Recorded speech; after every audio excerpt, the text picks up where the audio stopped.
liberty and justice for all.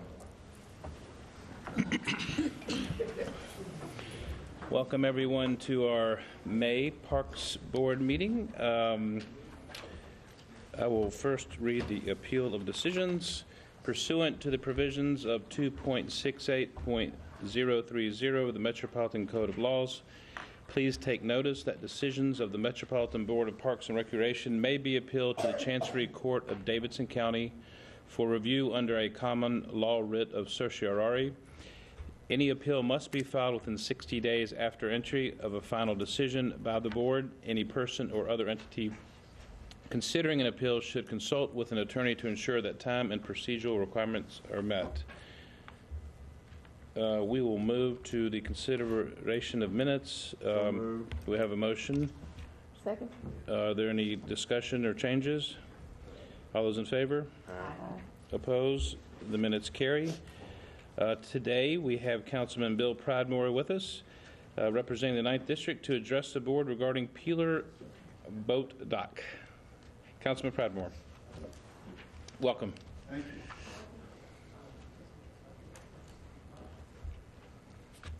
Good afternoon. I thank you all for allowing me to come forward on your agenda here, and allow me to make this slight quick presentation regarding the boat dock. Commander Gordine, I think was going to be here. He's the commander of the Madison Precinct, to just kind of give a little support toward the police. What this is about, it's actually about a courtesy boat ramp and a gazebo that we would like to put on the property of Peeler Park. Naturally, the courtesy boat ramp would be on the Cumberland River at the foot of the boat ramp, and then the gazebo where a makeshift memorial is currently being displayed.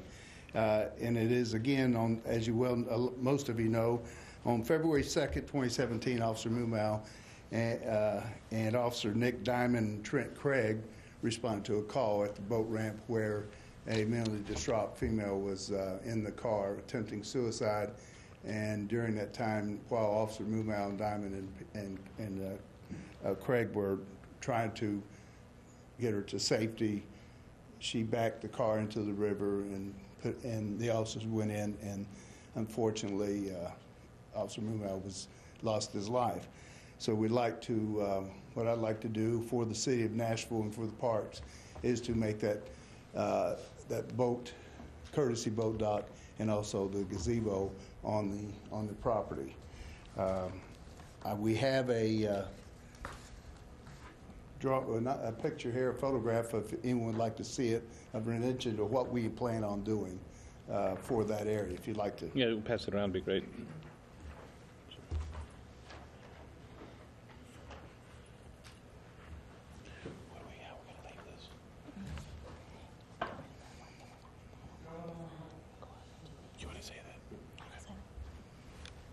Bill, do you have to go to the Corps of Engineers to? Yes, sir. We've gone through the process. Director Odom and Mark Bradfield have really been very instrumental in helping me through this.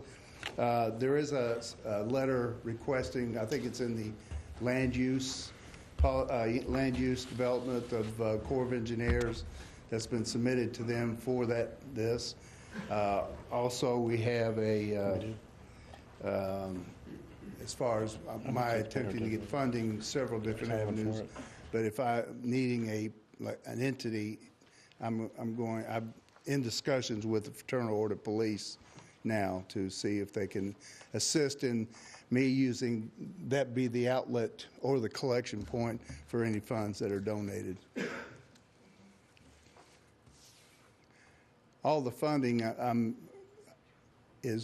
well, as you know, the funding is not. I'm not planning on taking any money out of the park or asking for any other budget out of the Parks Department. This is all donations and other financial means, but nothing will be derived from the parks. How much do you think you'll have to raise?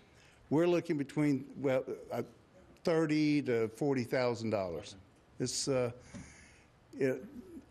the core restricts you on, well, not restrict you, but we'll get a better, I think we'll get much more success if a medium boat, courtesy boat dock than, say, a long 50 or 60 footer, which would create issues with them and also with the cost. So So from the Parks Department perspective, what's the next steps, or where are we on this? Mark, I know that you're working heavily on this. Yes, ma'am. Right. From our standpoint, we've already met with, I'm Mark Bradfield, member of Parks Planning Division. We've already met with a manufacturer who builds these docks. It's basically a 16-foot residential size courtesy dock. All the indications from the Corps are that we shouldn't have any problem, but until we get okay from their real estate division, we don't really know. So Councilman Pridemore is waiting to start the actual collection of funds or solicitation for donations. After that, it's pretty much just, once we have the money, just to go ahead and build it. Like I said, we've met with the manufacturer and we have a price from them, so we'd have to go through the natural process of bidding it out and getting all the proper paperwork in order, but it should be a fairly simple process. So what is the metro procurement process after we hear from the Corps of Engineers? Okay. I assume we need approval from the board? Yes. Yeah. To move forward with their conversations and working with procurement or whoever needs to be. I'd like to make a Metro. motion to move forward with it then. Do we have a motion? Of course, we've got to wait on the Second. Corps. We have a second. Any further discussion or any Yeah, I was questions? thinking it would be a grant, but we don't have a grant yet. You know what I mean? That language in there. No, when it gets to that point, we can craft a grant. So we're okay to proceed with okay, so we have a motion and a second. No discussion. All those in favor? Opposed? The motion carries. Thank you. thank you. I was telling Tim that it will likely be a grant that Right. we'll need, but when it gets to that point, when we've drafted, the grant, we can, Put it through the regular grant approval process. right. Also want to mention hopefully soon, the grand opening of the Madison Community Center. Soon. Get your plug. End of this month. I know the weather's been We'll get you a date. Just got to put that plug in there. Oh, okay, yes. This is Commander Gordine I was telling you about, the commander of the Madison Precinct. And he'd like to also present this is a memorable coin that the police No, department, very nice. and and on one side it's Metro Police, but on the other side it's Officer Newmouth's profile. Nice. So, That is so nice. we'd like to present that to the board. Thank you so much. Thank you, Commander. All right, moving to old business, 03-18-11, Mr. Darrell Hawks, Executive Director of Friends of Kimbrough Station, requests approval from the board to name Southeast Regional Park Mill Ridge Park. That will be deferred to the June meeting, correct? Correct. All right. 03-18-12, Mr. Chris Stacy and Mr. Aaron Clark, representing Glow Nashville, request preliminary approval from the board of a multi-year license for use of Riverfront Park for the time period between Thanksgiving and New Year's Eve to offer a unique Christmas light and holiday experience to Nashville residents and visitors. Who would like to comment? I'll just say we Okay. still have some outstanding issues. Monique and I have been in conversations with this group as recent as this morning. There are a couple issues that are still unresolved. So we're still working towards coming up with a license agreement, but at this point, there are some terms that we don't have agreement on, so we can't move forward today. So this is deferred also, all right?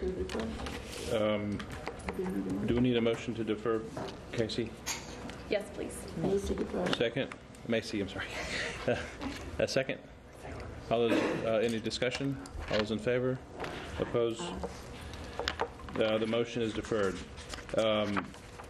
Moving on to 04-1807, Staff and the Greenways and Open Space Commission request approval from the Parks Board to brand the urban greenway corridor system City Central Greenway.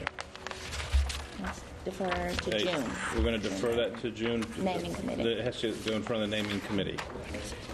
We'll move on to the consent agenda.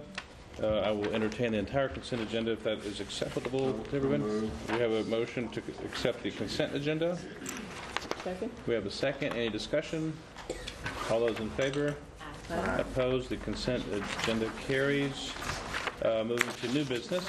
This 051803, the Friends of Shelby Park and Bottoms requests the board to accept a grant in an amount not to exceed $2,500 for the purpose of building a fence to protect the bees located at Cornelia Fort Air Park.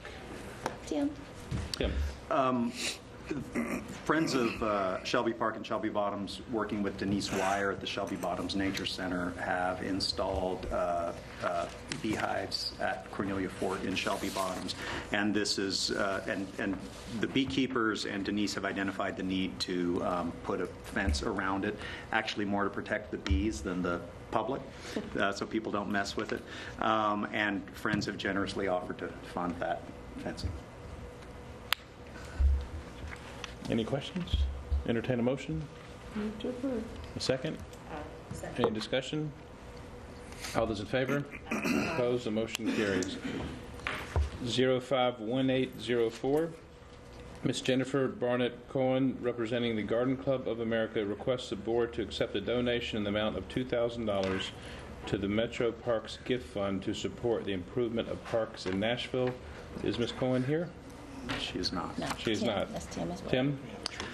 A year or so ago, we gave a tour to a visiting group from the Garden Club of America of Centennial Park and some other sites. And at the conclusion of their conference or meeting, they had some extra funds, and they generously offered to share some of them with us. Must have given a good tour.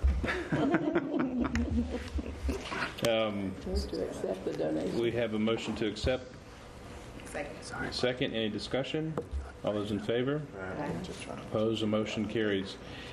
051805, staff requests board approval to name Metro Parks property known as Ravenwood and located at 3401 Central Pike as Ravenwood Park. We defer to the June. We're going to defer that. Okay, that's deferring to the naming committee. All right, the last item on new business is 051806. Staff requests board approval to name Metro Parks property known as Smith Springs and located at 2801 Smith Springs Road as Smith Springs Park. Defer to naming. Defer to naming committee. A lot of deferrals today. Yeah. All right. Can I ask you a question, George? Going back to the first thing, that Cornelia Fort Airport, is that fuselage still out there of that plane that tried to emergency land? I'm just wondering out of curiosity.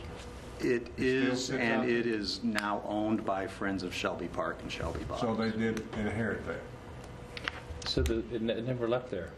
I didn't know that. Correct. And they pull it out for the picking parties. They have Did they about take 4 or the 5 picking engines parties off a the year, and they plane, pull it out, and the kids play Or is it around. just a fuselage? That I don't know. It's a whole plane. It's a whole plane. But it's not. It's the wings and plane. Some of the engines. The props are off of it Yeah. because they were. He sold them when he went to prison. There's great history there. We need to capture this history because there's great history in that and stories around that plane. And all the details. He came off pretty quick when he was his trial. Well, the reason I It's asked just that, the fuselage and stuff. he called me asking me years ago if the parks wanted to buy the plane and or the engine, and I said, I don't know, I don't know what to do with it. So, We said. just curiosity. Thank you, Stan, for that. After all the deferrals, we needed some. No, it's good. I like it. I like it. Can't forget these things. All right, we're going to move on to the Friends of Warner Parks to present the annual update to the board. Mr. Mark Weller is here. Great. I actually had a really great presentation for you, but we're not working today. So I can send that to anybody who would like to see it at another time or after this meeting. Thank you for allowing not just me, but all the Friends groups who are friends of Metro Parks to make a presentation. And I think it's wonderful that you've requested for each Friends group to do that once a year. So thanks for allowing me the time. My name is Mark Weller, and I'm the Executive Director for Friends of Warner Parks. I joined Friends of Warner Parks in 2013 when Eleanor Willis retired after being Executive Director for 19 years. And speaking on behalf today of over 1 million park visitors, I'm grateful for our 31-year partnership with Metro Parks. It was back in the 1980s that Bob Parrish approached Jim Fike with an idea to form a Friends group that would protect and preserve and help steward historic Warner Parks. And Mr. Fike supported this idea, and so Bob Parrish began talking to some of the neighbors of the park. And it was in 1987 that Jim Fike presided over the first Friends of Warner Park meeting. And at that meeting, Warner Bass, who is the grandson of Edwin Warner, was elected president. And he held that position for the next 12 years. So this idea that Metro Parks, supported by a Friends group, can do more together than either organization can do separately. That concept started by Bob Parrish and Mr. Fike still exists today. And so I just want to share with you a few things that we've accomplished together over the last year, and then a few things yet to come. First, Warner Parks should be very proud of the Warner Parks Nature Center. It is one of the finest nature centers in the country, according to the Association of Nature Center Administrators. And that wouldn't have happened without a strong partnership, and that is just a feather in the cap of Metro Parks, and you all should be very proud of that. Annually, Friends of Warner Parks supports 5 year-round part-time positions, 9 seasonal positions over at the Nature Center, and additionally, we fund the SWEAT program, which is modeled after the old Youth Conservation Corps, Pen Pals overnight camp for urban kids, and as well as the bird education and research programs. And did you know that the Nature Center has the oldest continuously running Bluebird Box program in the country? Some people say maybe in the world, but we don't know that for sure. But it is the oldest continuously running program in the country, and it's one of the few places in the country where children on school field trips and families and the general public can come and watch birds being banded. Most places, this is kind of a secret thing that's done, but you can watch it right out there. And if you haven't done that, I encourage you to go out sometime in the next few weeks, few months, because bird banding is in progress now, and you can go out there just about any Wednesday morning and see all kinds of birds being banded.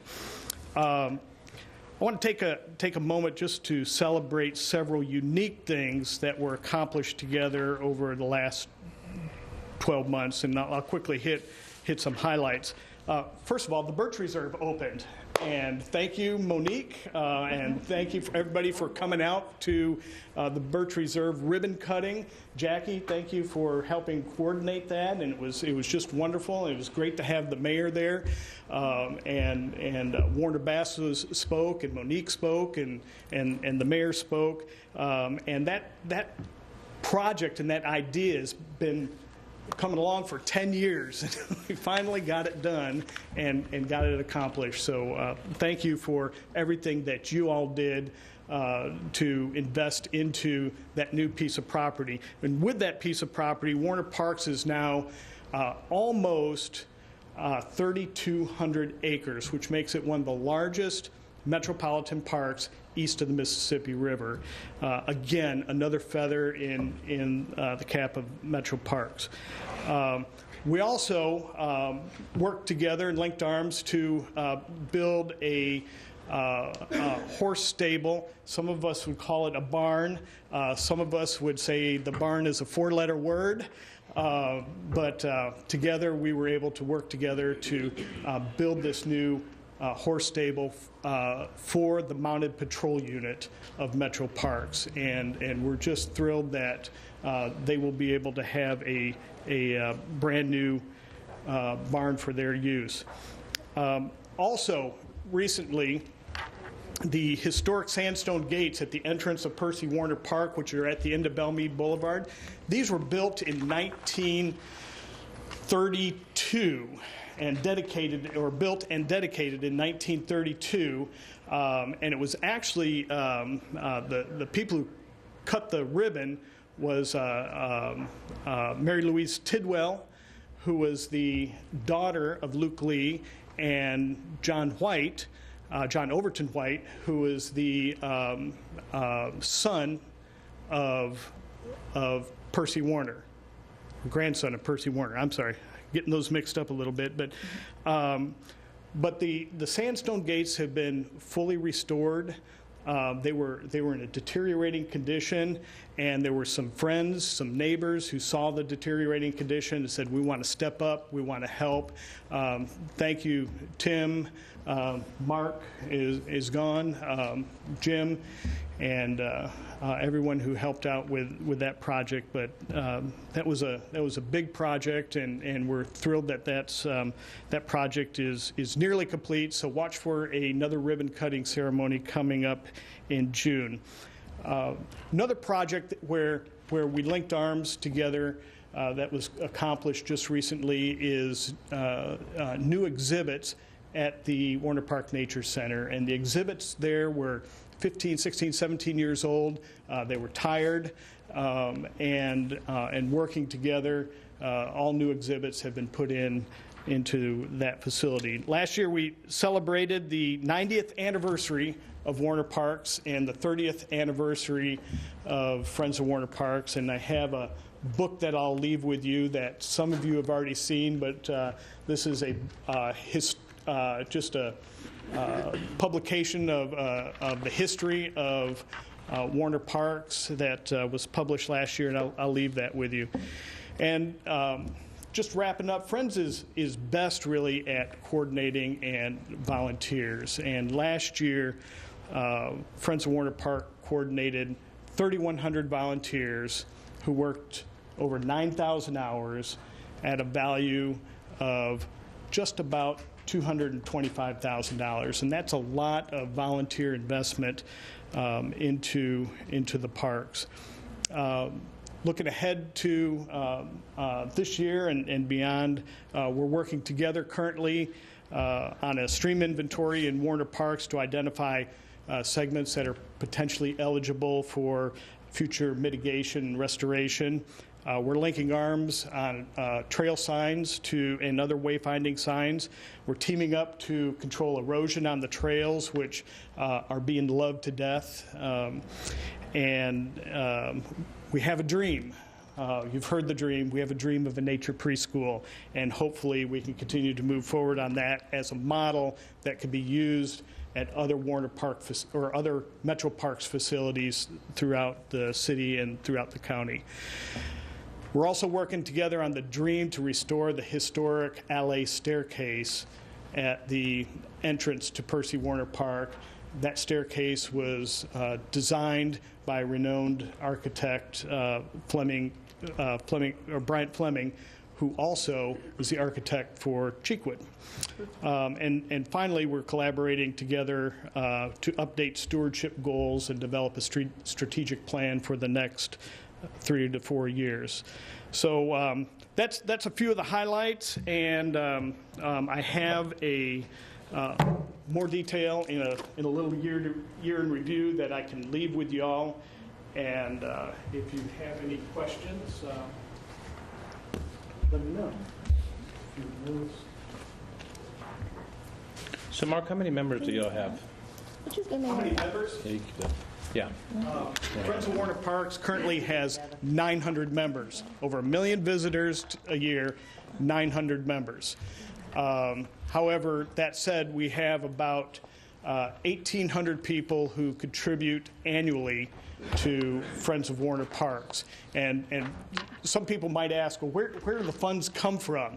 And 12% of the funds for Friends of Warner Parks comes from grants that we write. Last year, we received 28 different grants.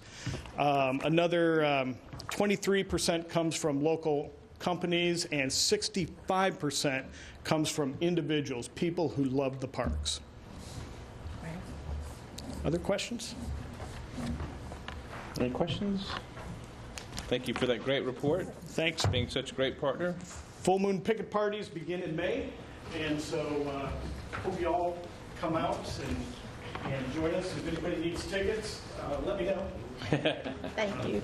We'll get you on the will call list. All right. Moving on to recognition of Metro Parks Songs Through Sign Group, as they were recently awarded the Arts Award as presented by the Mayor's Advisory Committee. John? Hello. I love coming up here and telling you about this program. It's the type of program that'll hit your heartstrings really hard. Songs Through Sign is a performance group and a part of Metro Parks Disabilities Program. The group started nearly 5 years ago as a collaborative effort between the Disabilities Program and our performing arts staff. The Songs Through Sign performers perform a choreographed routine that interprets music through American Sign Language. The Metro Parks Disability Program serves nearly 80 individuals on a weekly basis with a variety of primary disabilities and functionality levels, but the Songs Through Sign program has brought them all together to perform on one stage. Whether the participant has Down syndrome, autism, cerebral palsy, a seizure disorder, developmental delays, is deaf or is unable to speak, this program lets them all come together to raise a voice through the interpretation of song. They have learned to work as a team, they've developed deeper friendships and appreciations for each other, and they've boosted their sense of worth and belonging through their practices and performances. Many of them have learned basic sign language and have become better able to communicate with each other and others, especially those who with limited verbal communication. Currently, the group has approximately 30 members who practice at least once a week together. They were awarded recently the Arts Award by the Mayor's Advisory Committee for people with disabilities at the committee's annual award presentation. We feel that this group is a wonderful example to everyone that individuals should be defined by their abilities and not their disabilities, and are very proud of them for having the strength and courage to perform and demonstrate this. At this point, I would like Glenn to step up here and introduce the group, and they're going to do a performance for you. And we're very proud to have them. Glenn, thank you. We are really excited to have these guys, and I'm going to introduce them as they come in. First, we have Michelle Greenway, Patricia Kostu, Portia Carnahan, right here. Hey, come here, face that way. Tori Hammett, Pam Inman, Brooke Hagewood, Cameron Allen, and Rachel Harrison. And in the back is Miss Joyce. She's the one that leads and choreographs these routines. I really want to say thank you to her for all the hard work that she does in getting these guys prepared. Y'all spread out. Cameron, get in the middle.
That was outstanding. Thank you so much. Awesome. Thank you, Glenn. Thank you, guys. That was our treat for the day. Absolutely. All right. All right. So that ends special presentations. We'll move on to our capital projects update. Tim? Okay, you have the sheet in front of you. At Azafran Park, Jackie will have the details on this, but the opening is scheduled for later this month, May 18th at 10 a.m. And on May 12th, there's also going to be a volunteer day there, mostly putting mulch around the trees that Randall Lance on Rick's crew has volunteered to plant. So if you're interested in that, we can give you more details on the volunteer day. At Bellevue Park, the Red Caboose Playground Replacement Project. Again, Rick's crew is in the process of demolishing the old Red Caboose playground currently, and design is underway for the new playground. We had a first public meeting a couple of months ago, and we are in the process of identifying a date for a second public meeting. And as you recall, Charlie Tigard was here a couple of meetings ago requesting permission to raise funds for that new playground. We currently have $250,000 toward that project, and they are hoping to match that dollar for dollar to have a total budget of $500,000 for the playground. Capitol View Park. This is a new project, but you all had previously reviewed and approved the partnership with Boyle Construction. This is in North Gulch, about a 3-acre park. Boyle Construction is actually designing and developing it through their own contracts with our approval, and design is underway on that.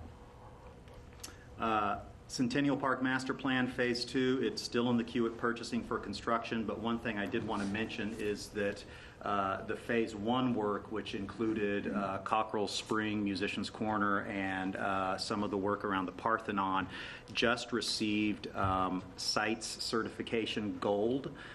This is essentially LEED for landscapes. It's the first CITES certified site in Nashville, and it is, I believe, the only CITES certified site in Tennessee, except for a project in Memphis that was when they were beta testing the program. It wasn't really in place then. So this is a big, this is big, it's new, and it's a feather in our cap on sustainability in the park. Fannie Mae D's Dragon Restoration is ongoing. There will be an unveiling on May 20th. Again, Jackie's got the details. We overlap on these things sometimes. Fort Negley, the cultural landscape plan is now underway on that site. We will have some public input, public meetings, and engagement on that are to be determined, but we'll let you all know about it. You know, this is going to be the first opportunity for the public to really participate in some of the work that's going on the site. So we want to do that right and be very open and transparent. Goodlettsville Park. This is a new park, and design has been complete for some time. Construction bids are due next week. The Hadley Tennis Building, construction continues apace, and it will open this spring. It will be ready for the summer tennis camps. And it's looking really good. It's a great space. And in addition to being used for tennis, it's such a cool space inside that there's also some opportunity to make it available for special events. It's a really neat space. Jefferson Street Park, this is the small site that we inherited from Metro Water Services. It'll be our first opportunity to have a real presence on Jefferson Street, and we're wrapping up the terms of a design contract on that currently. Madison Community Center is substantially complete, and so the rec staff and Monique and I will be getting together to identify some tentative dates for an opening event there. Oakwood Park redevelopment construction is now underway on that. And Wharf Park, this is what we're calling the 11-acre site on the river below and south of Rolling Mill Hill. We're pulling together a series of events in partnership with the Nashville Civic Design Center and the Nashville Rowing Club called Meet Wharf Park, and we will release some of the materials on that soon. Meanwhile, the RFP for master planning of that site is in the queue at purchasing. A lot going on and a great update. Thank you, Tim. Moving to upcoming special activities and events. Jackie? As you said, there's a lot going on. As the weather gets warmer, your events list gets longer, and we sort of consider ourselves the summertime experts for those people who may be listening at home and may want to know about some of the free events that are going on in the park. They can always check our website, that's www.nashville.gov/parks, for detailed information on these events, or you can hit us up on Facebook. As far as events go, we have a number of events, musical events, that kick off this month. We have the Brown Bag Lunch Concerts at 11:30 a.m., Centennial Park Event Shelter, starting on May 9th and running through October. Jazz on the Cumberland, which is a very popular series, starts on May 13th at 5:30 p.m. and will run every third Sunday through October. Musicians Corner, it kicks off on May 11th and will run through June 30th on the weekends. Then I think Mark mentioned the Full Moon Picking Parties, starts at 6 p.m., Percy Warner Park in the equestrian area. That's every fourth Friday through October. Through May. Through October, okay. And then we have, of course, Movies in the Park, which is a tradition for our Parks Department. That's at 5 p.m. in Elmington Park. Those dates are May 31st, June 7th, June 14th, and June 21st. And all of these are on our website. Two other things that I want to mention real quickly. On May 20th, we'll have the unveiling of the Dragon at Fannie Mae Dees Park. Tim may have a little bit more information about it. This is the Dragon that the Hillsborough Neighborhood Association helped the Parks Department to restore. You want to say anything more about it? And this is the, for years they've had the Dragon Music Sundays concert series, and this is the kickoff concert for the 2018 season.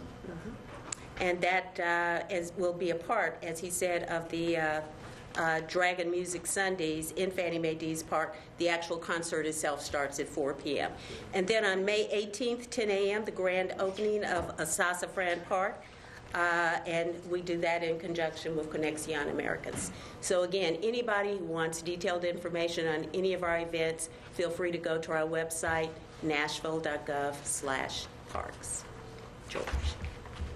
I think Jackie missed her calling for TV. You're very good at it. Thank you, Jackie.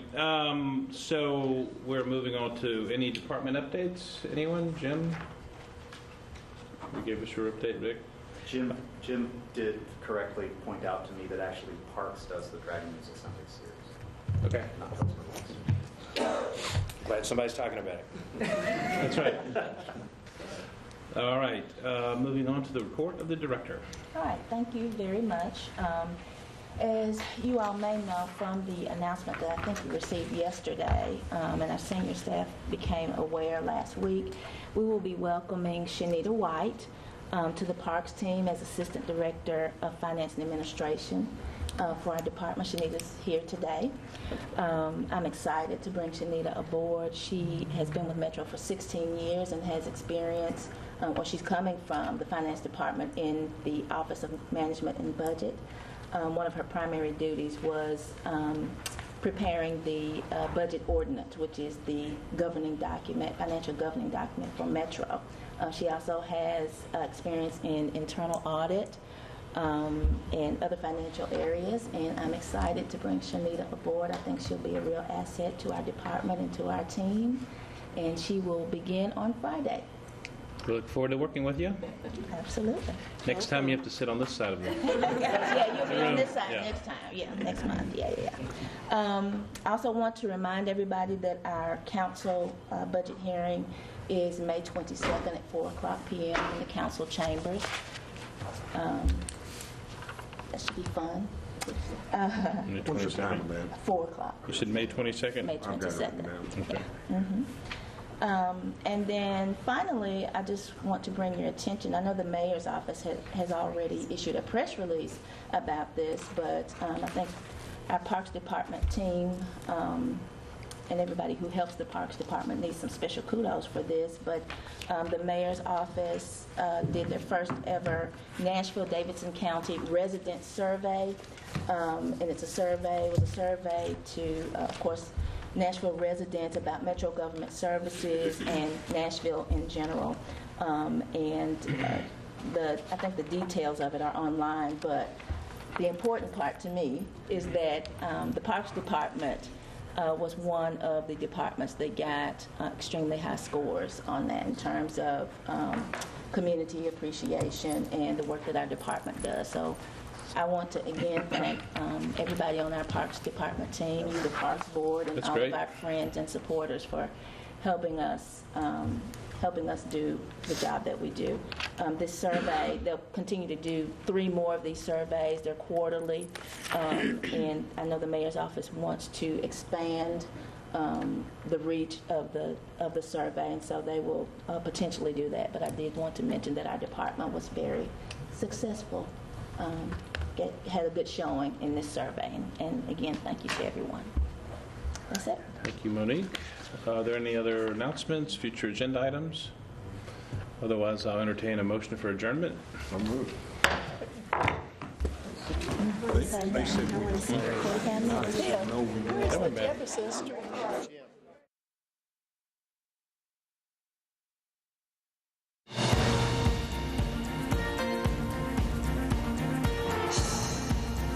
This has been a service of the Metro Nashville Network. If you would like to see this presentation again, or for more information about this and other programs, visit nashville.gov.